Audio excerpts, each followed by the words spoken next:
In the previous installment of this Star Fox series retrospective, we examined the Rare-developed Star Fox Adventures. Though it has come to be hated by many Star Fox fans for its major departure from nearly everything resembling Star Fox, the game is pretty good as an action-adventure game. Within days of the release of Star Fox Adventures for the GameCube in September of 2002, Microsoft purchased Rare, making Star Fox Adventures the studio's last game on a Nintendo platform.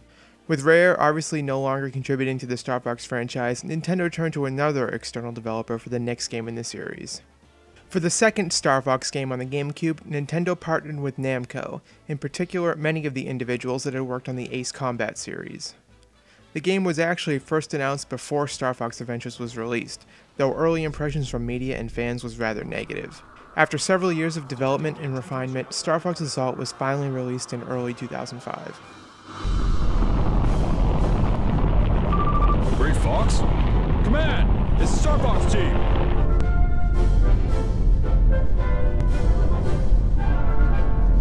Team Star Fox, ready for duty. Leave these losers to the pros! We'll beat them in no time!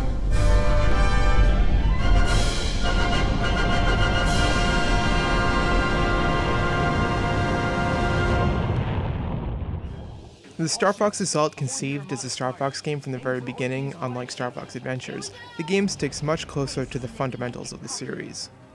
Star Fox Assault is an action game through and through, with the focus shifting between space combat and ground combat consisting of both vehicles and on-foot third-person shooter gameplay. Obviously the game isn't as much of a departure than the previous game, but the inclusion of on-foot gameplay in a cinematic presentation make it feel like what many had hoped a modern evolution of the series would be. Star Fox Assault does a lot of things right, but the game's biggest shortcoming is in the execution of the ground-based gameplay. The on-foot portions of the game consist primarily of third-person shooting, and these sequences are the worst parts of the game. Granted, this game was released before Gears of War revolutionized the third-person shooter genre, but let's also not forget that solid third-person shooters like Max Payne and SOCOM did exist. Even by the standards of the day, the on-foot sequences come up far short in terms of both controls and level design. The game actually does feature a dual analog control scheme, making it one of the few on the GameCube, but it's not executed well at all. The movement and aiming feels incredibly loose and unresponsive, and the GameCube controller isn't particularly suited to shooter controls with its very odd triggers and tiny right stick. It's not just the controls though, but the level design of these stages that brings it down. All the on-foot sequences take place in arena-like levels with various objectives scattered around. The enemies don't offer any sort of interesting encounters, mostly just soaking up bullets, and the lack of linear progression is a disappointment. It really is a shame that the ground missions are so poor, because the other half of the game is exactly what you'd want from a Star Fox game on the GameCube. You fools! What are you idiots up to now? Boss, they're here! That you, Wolf? You're on my turf now. Watch your step, Fox. I think I'll torment you a bit before I cook you. Allow me to introduce myself. I am Panther, and all who see my rose meet death. We're just here for Pigma, okay? Shut your... The aerial gameplay almost feels like it was designed by an entirely different team, with tight and responsive controls and fairly interesting encounter design. The game has a mix of classic linear stages and free-roaming stages, and while I still think the more classic stages are better, the free-roaming stages are better here than they were in Star Fox 64. The most interesting levels in the game are the ones that allow you to freely switch between R-Wing, Landmaster, and infantry combat, though once again the sloppy controls and lackluster enemy encounters on foot hold things back. Falco, we've got uninvited guests following us. What? Wolf! I'm surprised you fools have managed to get this far. What was that?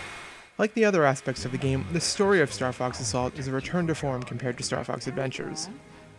In this game, the Star Fox crew, which now includes Crystal, is once again traveling across the Lylat system, engaging in missions on various planets and of course having run-ins with Starwolf. The story has a lot going for it, with great-looking cutscenes, some fantastic orchestrated music, and a fairly interesting plot that stays true to the series' roots. However, some weak writing leads to an overabundance of cringe-inducing dialogue that is done no favors by the unexceptional voice acting. She tried to bypass evolution by stealing souls, but you have to be born with one. For the third consecutive game, every character is voiced by a different actor than the previous game, with many of them being noticeably worse than they were in the past. General Pepper in particular sounds more like Richard Nixon than the Pepper we've heard in the past. Makes her vile nest on their home planet. As long as the Queen exists, the Aperoids will continue to multiply.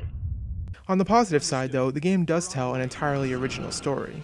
For the first time in the series' history, Andross isn't the villain, meaning Star Fox Assault is also the first game that doesn't feature the same final boss fight as the others.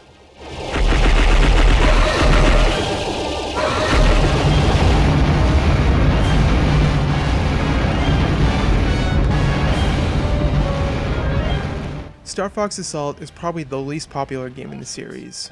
Not as many people hate it as do Star Fox Adventures, but it also doesn't have as many supporters either. When people talk about Star Fox, Assault is the game most likely to be forgotten, which is a shame. So many of its ideas are great, and the concept of a Star Fox game that shifts between space combat and third-person shooting is a great fit for the series.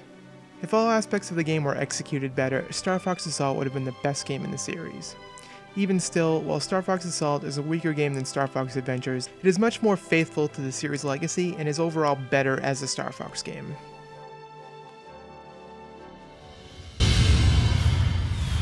Star Fox Assault was the most recent console Star Fox game released, but there was one more game in the series, released on the DS the next year. This is the part where the dogfight begins.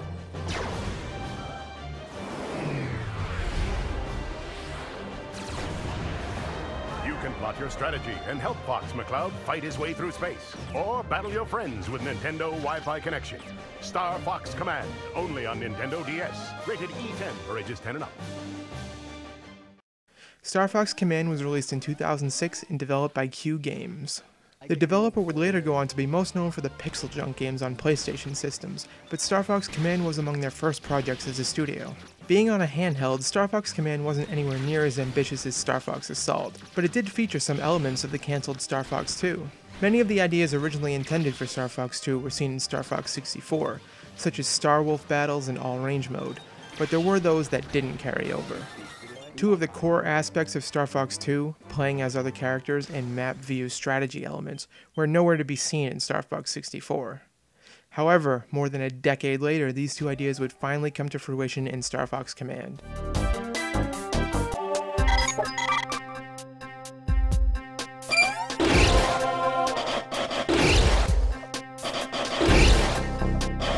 Star Fox Command is structured quite differently from any other game in the series.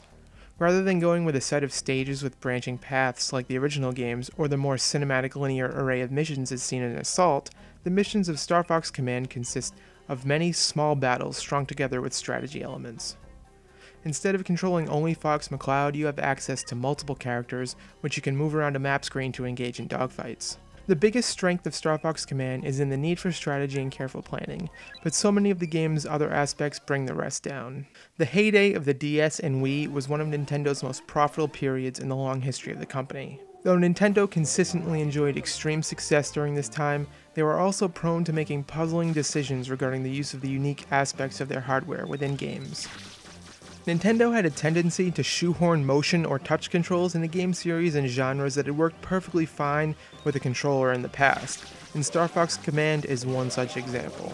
The only method of controlling your R-Wing in this game is with the stylus, which is a real shame. Obviously, the DS doesn't have an analog stick, but the touch-only controls feel much worse than even the D-pad controls in the original Super Nintendo game. Trying to maneuver through tricky situations or fire your weapons with characters that don't have lock-on is a real hassle. The frustration reaches its maximum during the boss fights that require you to fly through rings with increasing speed, where failure occurs after only a single miss.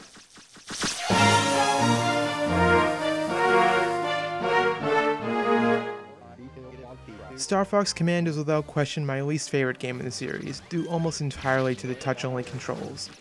It's a real shame too, because the game otherwise has a lot going for it. The characters are better developed here than they've been in any other game. The game has many different endings, and the strategy aspect is really cool. Star Fox Command was the last original entry in the series released thus far. There was a remake of Star Fox 64 for the 3DS a couple years ago, also developed by Q Games, but no new games in nearly a decade.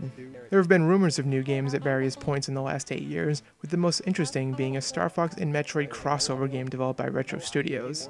Despite its long hiatus, I still feel that Star Fox has the potential to be a great franchise for Nintendo going forward. Every E3 I hold out a sliver of hope that a new Star Fox will be announced, and I'll likely do the same again this year. Until such time as a new Star Fox is announced, we can only wait and enjoy the great games the series has produced over the past 2 decades.